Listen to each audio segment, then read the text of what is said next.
Во новата населба Хиподром 2, во која се изградени голем број куќи, започна решавањето на проблемот со фекалната и водоводната мрежа.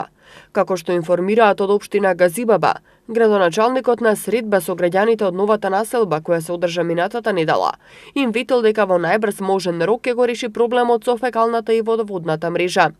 Викендов екипи од општината работеа на терен со цел решавање на овој проблем од минатото, односно проблем со судирање на веќе изведената водоводна и фекална мрежа.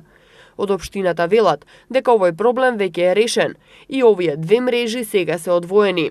Се работеше и на поврзување на фекалната мрежа, а останува уште да се изврши спојување со главниот колектор. Паралелно се работи и на косата линија од водоводната мрежа во новата населба Хиподром 2.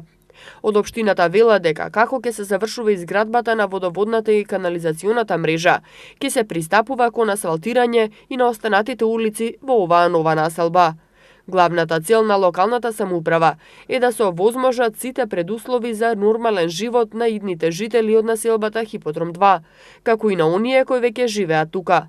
Урбанистичката документација за овој дел од Скопје предвидува изградба на 300 нови куќи за индивидуално домување и 12 стамбени згради за колективно домување, а досега се изградени 2 згради.